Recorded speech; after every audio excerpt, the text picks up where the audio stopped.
মা আগনা আন্নি মালিয়া, আমার অর্থ সম্পদ, আমার বিল্ডিং, আমার ব্যাংক ব্যালেন্স কোনো কিছুই আজকে কাজে আসতেছে না।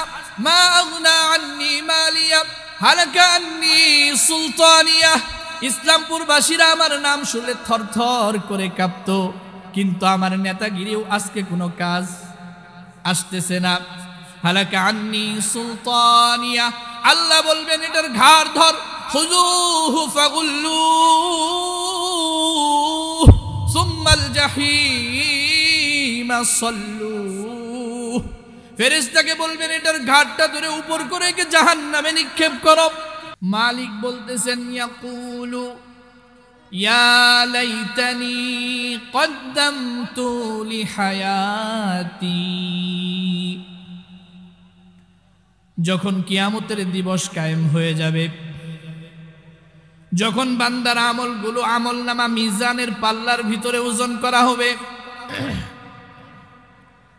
নেকি এবং পাপের পাল্লা একটা আরেকটা যখন উঠানামা করতে থাকবে,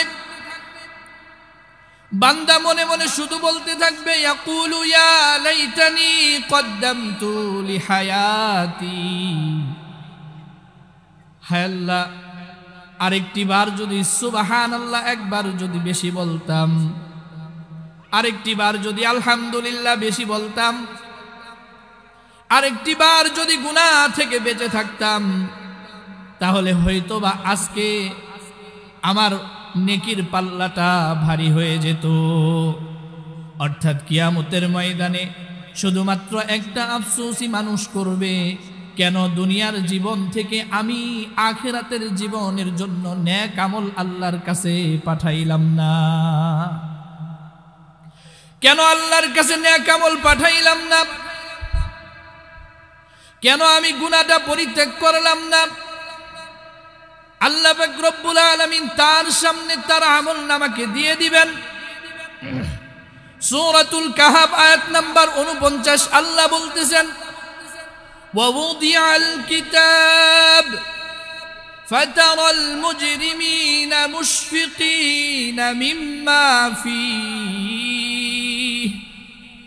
يقولون يا ويلتنا ما لهذا الكتاب لا يغادر صغيرة ولا كبيرة إلا أحصاها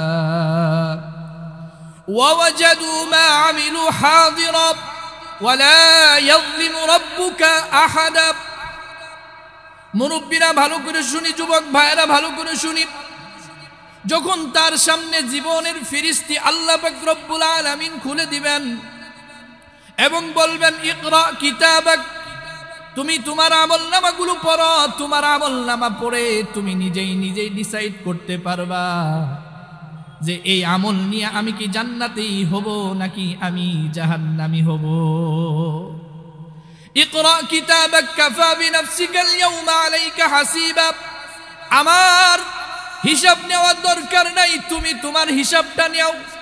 তুমি তোমার আমলনামাটা একটু পড়ে দেখো কি কি আমল করছো, ঘুমের সময় কি কি সুবহানাল্লাহ পড়ে ঘুমাইছো নাকি ফেসবুক দেখে ঘুমাইছো, ফজরের নাজান হয়ে গেছে তুমি কি নামাজ আদায় করছো নাকি ঘুমের মধ্যেই ছিলাম, ঘুম থেকে উঠে তুমি কি দোয়াটা পড়েছো নাকি ঘুম থেকে উঠেই মোবাইলটা হাতের ভিতরে লয়ে দেখছো কেরা জানি মেসেজ দিল। সব আমলনামা তোমার ফেরেশতা তোমার সামনে হাজির হয়ে যাবে। সেদিন আমলনামা যার খারাপ হয়ে যাবে, সেদিন আমলনামা যার খারাপ হয়ে যাবে, নেকির পাল্লাটা ভারী হবে না, বদের পাল্লাটা নিচে নেমে যাবে। আল্লাহ পাক রব্বুল আলামিন সূরাতুল হাক্কার ভিতরে জানায় দিতেছেন 25 থেকে 29 নম্বর আয়াত, ওয়া আম্মা মান উতিয়া কিতাবাহু বিশিমালি। আমলনামা পড়ে আমলনামাটা যখন নেকের পাল্লাকে ভারী করতে পারবে না, বদের পাল্লা ভারী হয়ে যাবে। আল্লাহ পাক রব্বুল আলামিন বলবেন তোমার বাম হাতটা দাও, তোমার জন্য জাহান্নাম নির্ধারণ হয়ে গেছে, তুমি তোমার আমলনামা নিয়ে যাও। এই আমলনামা দেখে জাহান্নামী আফসোস করবে, ওয়া আম্মা মান উতিয়া কিতাবাহু বিশিমালি ফায়াকুলু ইয়া লাইতানি লাম উতা কিতাবিয়া, হায় আফসোস, আমাকে যদি আমলনামা না দেওয়া হইতো, এই আমলনামা নিয়ে আমি কি করব, এই আমলনামা তো কোনো কাজে আসবে না। ফায়াকুলু ইয়া লাইতানি লাম উতা কিতাবিয়া ওয়া লাম আদরি মা হিসাবিয়া ইয়া লাইতাহা কানাতিল কাদিয়া, হাই মৃত্যুই যদি আমার শেষ হয়ে যাইতো, মরার পরে যদি জীবিত না হতাম তাহলে কতই না ভালো হইতো। মা আগনা আন্নি মালিয়া, আমার অর্থ সম্পদ, আমার বিল্ডিং, আমার ব্যাংক ব্যালেন্স কোনো কিছুই আজকে কাজে আসতেছে না। মা আগনা আন্নি মালিয়া হালাকা আন্নি সুলতানিয়া, ইসলামপুরবাসীরা আমার নাম শুনলে থরথর করে কাঁপতো, কিন্তু আমার নেতাগিরিও আজকে কোনো কাজ আসতেছে না। হালাকা আন্নি সুলতানিয়া, আল্লাহ বলবেন এটার ঘাড় ধর, খুযুহু ফাগুল্লু সুম্মাল জাহিমা সাল্লু, ফেরেশতাকে বলবেন এটার ঘাড়টা ধরে উপর করে একে জাহান্নামে নিক্ষেপ করো। আল্লাহ তাআলা আমাদেরকে হেফাজত করুক, সকলে বলি আমিন। তাহলে দুনিয়ার জিন্দেগিতে আমলের দরকার আছে না নাই? কেমন দরকার দেখেন, কোন পুরুষ যদি বিবাহ করে, পুরুষ যদি কর্মঠ না হয়, কাজের মানুষ না হয়, অর্থাৎ পুরুষের যদি টাকা না থাকে, বলেন তো বিবির কাছে দাম কি বেশি না কম, নাকি দামি নাই? সকালে একটা উষ্টা, রাতে একটা উষ্টা, ঠিক কি না?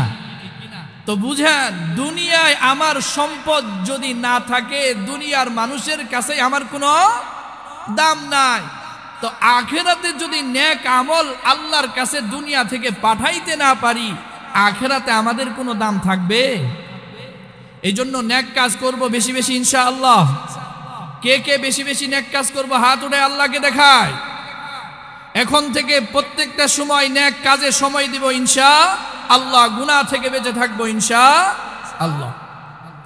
কারণ আল্লাহ পাক রব্বুল আলামিনের কাছে নেক কাজের বড় দাম, আল্লাহর ভালোবাসার বড় দাম, নবীর মুহাব্বতের বড় দাম। কারণ তোমার আমল নামা যেমন হবে, আল্লাহ তাআলার ব্যবহারটাও তোমার সাথে তেমন হবে। আল্লাহর কাছে মানুষের জিসিমের কোনো দাম নাই, শরীরের কোনো দাম নাই, চেহারার কোনো দাম নাই। এজন্য আল্লাহ পাক রব্বুল আলামিন জানা দিতেছেন, ইন্নাল্লাহা লা ইয়ানজুরু ইলা সুওয়ারিকুম ওয়ালা ইলা আজসামিকুম ওয়ালাকিন ইয়ানজুরু ইলা কুলুবিকুম ওয়া আ'মালিকুম। ও বান্দা, তুমি কেমন, তোমার চেহারাটা কেমন, তুমি কি নায়কের মতো নাকি তুমি নায়িকার মতো, এটা আমি দেখি না। তোমার শরীরটা কি খুব হৃষ্টপুষ্ট পাকিস্তানিদের মতো নাকি খুবই জীর্ণ শীর্ণ ছোট্ট একজন মানুষ, এটাও আমি দেখি না। ওয়ালাকিন ইয়ানজুরু ইলা কুলুবিকুম ওয়া আ'মালিকুম, আমি তোমার অন্তরের দিকে তাকাই, অন্তরের যে বিষয়টা আছে, ইখলাস আছে কিনা এটা আমি দেখি। আমি তোমার আমলের দিকে তাকাই, তুমি আমার জন্য কাজ করতেছে কিনা এটা আমি দেখি। কারণ জিসিমের কোনো দাম আমার কাছে নাই, শরীরের কোনো দাম নাই, সুরতের কোনো দাম নাই।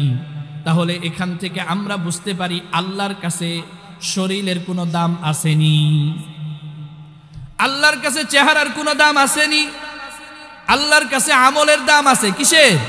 আমলের দাম আছে, আল্লাহর ভালোবাসার দাম আছে, নবীজির মুহাব্বতের দাম আছে। এই জন্য তো বেলালে হাবশি চেহারাটা বড় কালো, তিনি অনারবী হওয়া সত্ত্বেও তার জুতার আওয়াজ জান্নাতের ভিতরে পাওয়া যায়, ঠিক কি না? আল্লাহর রাসূল বলেন, আমি জান্নাতের ভিতরে আওয়াজ শুনতে পাইলাম, কে যেন খটখট করে হাঁটতেছে। মিরাজের রাত্রিতে আমি আশ্চর্য হয়ে গেলাম, আরে আমি হাঁটি, আমার আগে আগে আবার কে হাঁটে?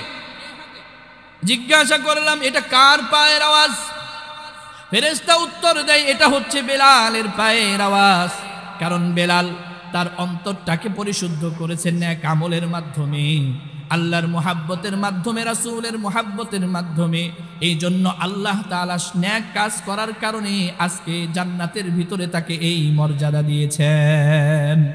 সুবহানাল্লাহ।